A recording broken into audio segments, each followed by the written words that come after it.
नमस्कार सभी को। आप सभी लोगों का फिर से स्वागत है।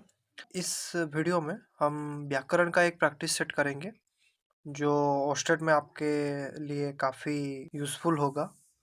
और मैंने तो ये व्याकरण सभी आपको पढ़ाया नहीं है, अभी तक क्लास अपलोड नहीं किया है। क्लासेस सब चल रहा है, रिकॉर्डिंग चल रहा है। फिर भी कुछ बच्चों का रिक्वेस्ट आया कमेंट सेक्शन में कि व्याकरण का प्रैक्टिस सेट एक लाया जाए, इसीलिए मैं व्याकरण में सोचा कि हाँ ठीक है, ये एक करवा सकता हूँ मैं। तो इसका और भी सेट है बहुत सारे, तो वो बाद में मैं करवाऊँगा। इसके बाद मुझे लग रहा है कि मैं सारे ओस्टेट पेपर का एक कॉम्बाइन व्याकरण का जितना भी क्वेश्चन आया है, उसका अगर मैं ला सकूँगा ओस्टेट के एग्ज़ाम से पहले, तो मैं ज़रूर करूँगा। ठीक है, आगे चलते हैं। ये लगभग 30 क्वेश्चन्स है, यहाँ पे लिखा भी हुआ है। तो आगे चलते हैं, देखते हैं। ईमानदारी किस प्रकार की संज्ञा है? तो ईमानदारी देखिए, ईमानदारी वो एक भाव है, तो भाववाचक संज्ञा। यहाँ पे भी आपको एलिमिनेट, जातिवाचक नहीं, व्यक्तिवाचक नाम पे होता है, और जातिवाचक नाम के ऊपर आधारित होता है, समूहवाचक नहीं, तो भाववाचक होगा आंसर। आगे चलते हैं। बहुत अच्छा खिलाड़ी है, वह बहुत अच्छा खिलाड़ी। यहाँ पे अच्छा, अच्छा क्या है? अच्छा ऑब्वियसली एक गुण है, तो गुणवाचक संज्ञा। आगे चलते हैं। असत्य शब्द में कौन सा उपसर्ग है? उपसर्ग, उपसर्ग जो शब्द से पहले लगता है। मूल शब्द सत्य है, मूल शब्द सत्य है, उसके सामने लगा है अ उपसर्ग, तो उपसर्ग हो गया अ। अंधकार शब्द का सही विलोम शब्द, अंधकार शब्द का विलोम शब्द हो जाता है आपका उजाला। आगे चलते हैं। निम्नलिखित में से शुद्ध वर्तनी वाला शब्द कौन सा है? विद्यालय, विद्यालय, विद्यालय या फिर विद्यालय? तो कौन सा होगा? विद्यालय। ऑप्शन बी होगा ये, विद्यालय। यहाँ पे ये लिखा है, और आपका ये भी हो सकता है, ये विद्यालय, ये भी आपके लिए हो सकता है। तो यहाँ पे मैंने ये लिखा हुआ है, इसी कारण विद्यालय ये भी होगा। आगे चलते हैं। नायक शब्द का स्त्रीलिंग रूप कौन है? नायक शब्द का स्त्रीलिंग कौन है? नायिका, नायकिन, नायकिन ये नहीं है, नायकी नहीं है, नायिका होगा। आगे चलते हैं। राम ने गेंद फेंकी, राम शब्द किससे संबंध बताता है? ये कारक वाले शब्द है। राम को कौन से? राम क्या है? राम काम कर रहा है, तो वो करता हो जाएगा ऑब्वियसली। इसका मैं ट्रिक सारा बताऊंगा जब मैं आपको पढ़ाऊंगा। ओस्टेट के लिए तो सारा क्लास में अपलोड नहीं कर सका, लेकिन एसएसबी टीजीटी के लिए आप लोग एक तरह से विश्वास के साथ मैं आपको बोल सकता हूँ कि सारा क्लासेस अपलोड में कर सकूंगा उस टाइम तक। तो पूरा एक्चुअली में पूरा अच्छे तरीके से ट्रिक के साथ मैं आपको सब समझाऊंगा। धैर्य के साथ बने रहिए। निम्नलिखित में से कौन सा शब्द क्रिया है? देखिए कौन सा क्रिया है? सुंदर गुण है, पुस्तक एक वस्तु का नाम है, बालक मनुष्य है, लेकिन खेलना ये कार्य है, कार्य मतलब क्रिया है। आगे चलते हैं। मैं कल विद्यालय जाऊंगा, इस वाक्य में से समय का बोध, कौन सा समय का बोध होता है? मैं कल विद्यालय जाऊंगा, जाऊंगा मतलब ये भविष्य। यहाँ पे मैंने ज्यादा कठिन शब्द दिए नहीं है। आंखों का तारा का सही अर्थ है, आंखों का तारा ये आपका जो कहावतें और मुहावरे में आते हैं। आंखों का तारा, आंखों की बीमारी, बहुत प्रिय व्यक्ति, आंखों से जुड़ी वस्तु, सुंदर आंख, तो यहाँ पे हो जाता है बहुत प्रिय व्यक्ति।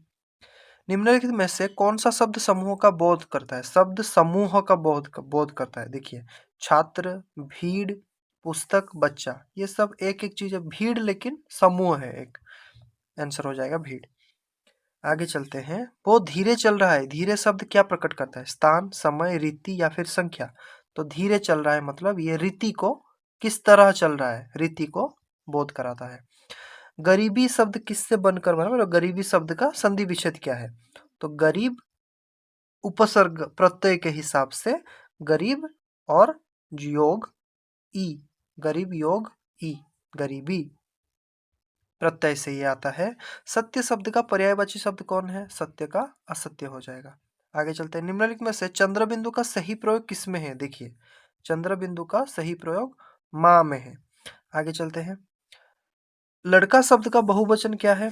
लड़का शब्द, लड़का, लड़कों, लड़के, लड़कियां, तो लड़के होगा। वो घर में रहता है, घर में किस बात का बोध कराता है? साधन, स्थान, कारण या फिर उद्देश्य?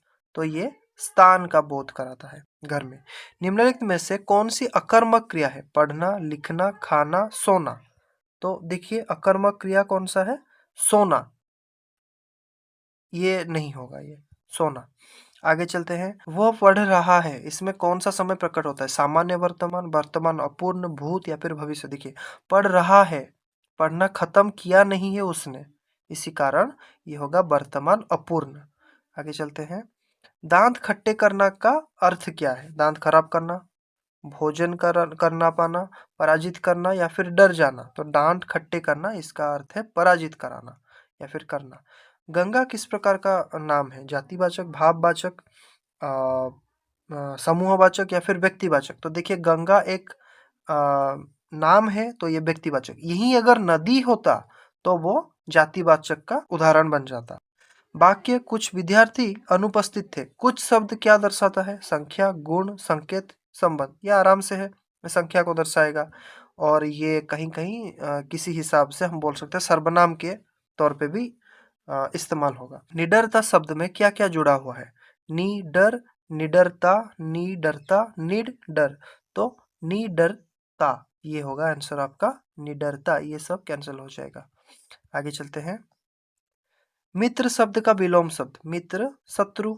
आसानी सवाल है। निम्नलिखित में से कौन सा सही शब्द है? श्रद्धा, श्रद्धा, श्रद्धा या फिर श्रद्धा।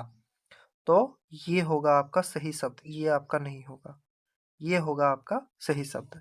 ये बर्तनी वाले जो शब्द है वो काफी क्रिटिकल है, तुरंत आप कंफ्यूज हो जाएंगे। निम्नलिखित में से कौन सा शब्द स्त्रीलिंग है? बालक, राजा, रानी, पुत्र। आसानी से रानी होगा। वाक्य, माँ ने बच्चे को दूध दिया। बच्चे को किससे जुड़ा है? कर्ता, कर्म, करण या फिर अपादान। तो देखिए, बच्चे को दूध दिया है, दूध दिया है कर्म है, लेकिन बच्चा कर्म के साथ जुड़ा हुआ है, इसीलिए यहाँ पे होगा कर्म के साथ जुड़ा हुआ है। निम्नलिखित में से कौन सी सकर्मक क्रिया है? गिरना, हंसना, रोना और पढ़ना। तो देखिए, गिरना, हंसना, रोना, लेकिन इसमें हम ऐड नहीं कर सकते कि पढ़ना में हम पढ़ रहा है ऐड कर सकते, तो सकर्मक क्रिया पढ़ना होगा। वो परीक्षा में सफल हो चुका है, यह किस समय को बताता है? वर्तमान पूर्ण, भूत अपूर्ण, सामान्य वर्तमान, भविष्य। तो वर्तमान पूर्ण, पूर्ण वर्तमान को वो समझाता है। देर आए दुरुस्त आए, इससे क्या शिक्षा मिलती है? देर करना गलत है, समय का मूल्य नहीं है, सही कार्य देर से भी हो तो अच्छा है, भाग्य प्रधान है। तो यह आराम से होगा, सही कार्य अगर देर से भी होगा तो अच्छा है। तो ये था आज का वीडियो में। और इसका अगर मैं और जो ओस्टेट का सारे जो व्याकरण का अगर मैं वीडियो आ सकता है तो मैं ज़रूर आपके लिए लाऊंगा। और 2 दिन बचे हैं, अच्छे से पढ़ते रहिए। और इतने में रहता हूँ। धन्यवाद सभी को।